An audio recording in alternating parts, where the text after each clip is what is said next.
Hi Espers! Welcome to our first event for 2022, Shrooms Farm. If I recalled correctly, Monday ngayon pero may pa-event sila. Does this mean a change in schedule na nagaganap? And ayun nga, event duration for this one is from January 3 hanggang 9. Let's first select our 3 jackpots na mapupunta sa prize pool natin. Alam ko merong good shit dito, pinakita na sa may Discord server natin. And ayun na nga, Judgment Kale is one of the rare skins available for our catalog. Titignan natin for our Smurf account later kung ano pa yung mga available na rare skins. So let's choose Judgment Kale, Debonair Corsage Pack, and then the Debonair Clutch Bag. Confirm natin yan. So we can choose 5 zones to explore right here. Oh, medyo ano pa yan glittery. And the RP cost to explore begins from 30 RP nga, costing 20 RP more for each explored zone. So example niyan is 30, 50, 70, then 90, so on and so forth.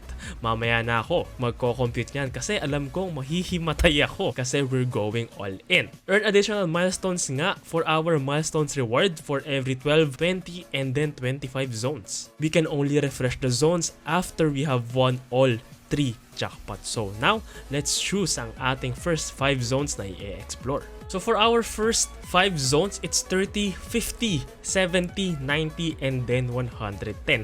A total of 350 RP for our first 5 zones. Let's go!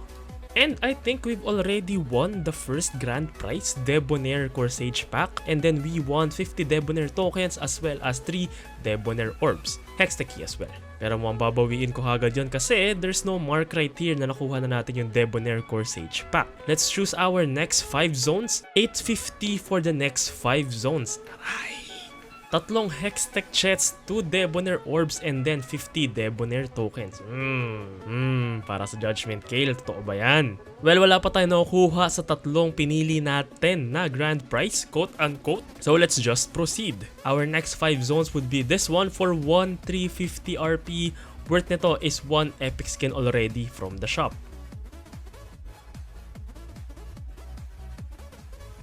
Oh! Nakuha na natin yung Judgment Kale! Oh my God! Judgment Kale! So in just 15 grids Espers, nakuha na natin yung pinakagusto nating skin, and that is Judgment Kale. Hindi na natin kailangan suungin yung buong board Espers kasi alam ko worth around 9,000 RP lahat yan. Kitang-kita nyo naman Judgment Kale right here. And I am honestly going to stop right there. Nakuha na natin yung isang grand prize of choice natin, and one of the explored milestones right here, i-claim natin yan. 2 Debonair orbs for 12 zones. We had 15 in total, and ngayon we will analyze what just happened. And for just 2,550 RP Espers, we got a random epic skin, 2 times Hextech key, 7 Debonair orbs, 1 Debonair Corsage Pack, 4 Hextech chest, 125 Debonair tokens, and then Judgment Kale. Alright. Welcome our first skin for 2022, Judgment Kale, finally coming to our collection. So on total worth nung nakuha natin is 3,924.5 Espers. Hindi pa included doon yung value ng Judgment Kale na skin since hindi ko alam yan, and the Debonair Corsage Pack. In my experience Espers, yes, sulit siya. I would like to know more about your experience on this event. We are now in our Budol Smurf account to try and see what the other rare skins are. Thank you nga pala Ayon.